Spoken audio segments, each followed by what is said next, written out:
This morning, our eyes are on the TSA's handling of holiday crowds. We're watching airport delays closely because an estimated 2.6 million travelers are flying over the long weekend. The TSA plans to add hundreds of workers, but relief may not come fast enough. Chicago's O'Hare Airport has been a hotbed of frustration with long security lines. Patience is also running thin at that city's Midway Airport. Many passengers had to wait more than 2 hours last week. Ouch. Atlanta's airport is experimenting with a new system to speed up the screening process. The lines have been so long, the airport is considering ditching the TSA for private security. So only on CBS This Morning, Homeland Security Secretary Jay Johnson is here at the table. He is in charge, as you know, of the TSA. We welcome you. It's always good to have you. Good morning. Yeah. This is your first time. This is your first time. Don't be a stranger. But listen, everybody who is traveling this weekend is really looking to hear what you have to say. I know you don't like the long lines either. So how are you feeling this weekend as people are heading to the airport? You feel confident? You worried? Concerned? Well, first of all, in the face of increased travel volume, we are not going to compromise aviation security. We're going to keep passengers moving this weekend, but we're also going to keep them safe. That is our principal responsibility. That's the principal responsibility of TSA. Yeah, I heard one of your people say speed is not going to replace security. We all get that and we appreciate that. But yes, that is correct. This is not acceptable either to you, though. We have, just in the last several weeks, converted a lot of part-time to full-time. We are authorized by Congress to pay additional overtime to TSOs to deal with the increased travel volume. I just yesterday sent to Congress a request for what we refer to as a reprogramming, so we can convert 2,700 TSOs from part-time to full-time, which will enable us to screen people a lot faster.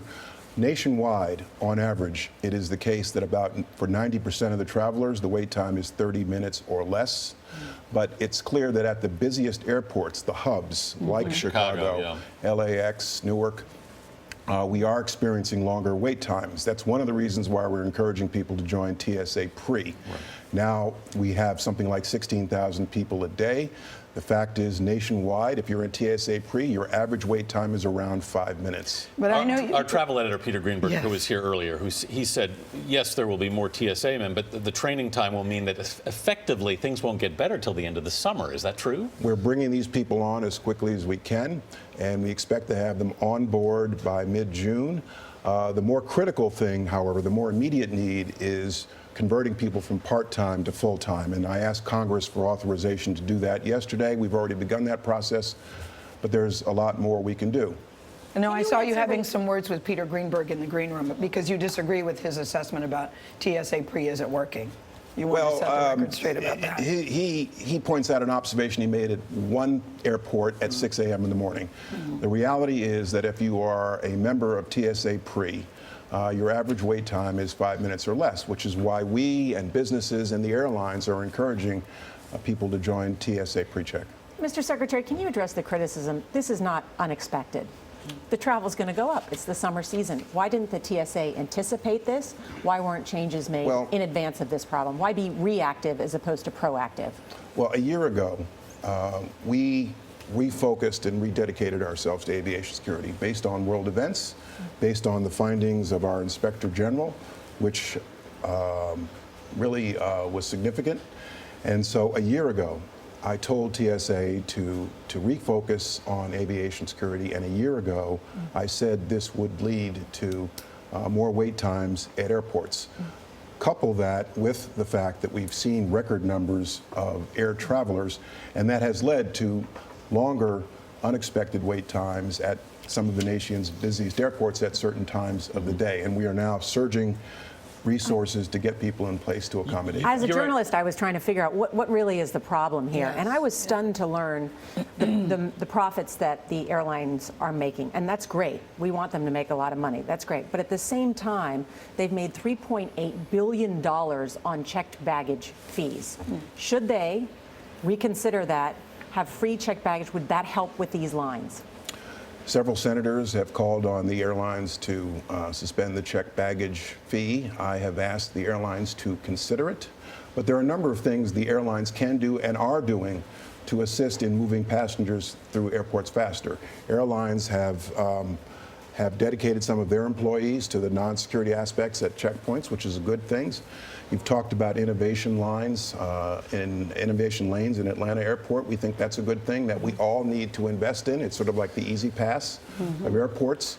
But that's not a short-term fix that's going to help this weekend. And so we are encouraging passengers this weekend to, first of all, pack carefully, think about prohibited items, limit the size of your carry-on to what the airlines expect. When there are prohibited items, when there's an oversized piece of luggage, that slows things down.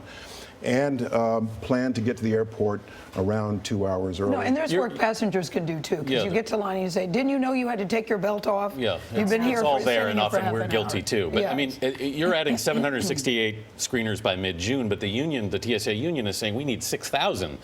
That's a pretty big gap. I mean, in next year's budget request, we have made a request to add thousands more to the existing workforce. But the key in the short term is converting part-time TSOs to full-time. If you And don't I've get called these upon people, what Congress to happens? do that. If you don't get 6,000 people, what happens? We've got to continue at this. I think Congress understands the need for more TSOs, and I believe we will have congressional support for that. Yeah, Congress obviously is hearing from their constituents on this, and I think we've worked well with Congress so far to address the immediate situation. I think that's going to continue. While we still have you, can we get just quickly to what's the latest that we know about the crash of EgyptAir? Any terrorism involved? Well, it's barely a week, and we still don't know a lot. The investigation continues. The U.S. has offered our assistance. At this point, we do not rule out something nefarious. We can't rule out something nefarious. I think it is relevant that no terrorist organization has claimed credit for it, but the investigation continues. We did a lot to enhance aviation security at airports in the region with flights directly to the U.S. last year after Sharm el-Sheikh, and we continue to evaluate whether more is necessary. Secretary Jeh Johnson spelled J-E-H instead of J-A-Y. When you were a little kid, were you frustrated with people? You must have had your name mispronounced a couple of times. You told me you were not going to ask me this on TV. Because I'm fascinated by this. Okay. I guess you have time to kill. No, go ahead. Go ahead, Secretary. My name came from my grandfather, who was a sociologist. He knew somebody in Liberia who spelled it that way. He gave it to his son, my dad, who gave it to me, and I gave it to my son. But when you were in school and the teacher would call names, Yes. what would happen? It was not pleasant. Put it that way. I used to dread the first day of school. He had a great story in the green room, Chicken. That was a really good story. Okay. I know. Aren't you glad he came? You really Now want me to he come back, don't you? Yes, I do. Now he is known as Mr. Secretary. Thank you, Mr. Secretary, Thank Jeh you very Johnson. much.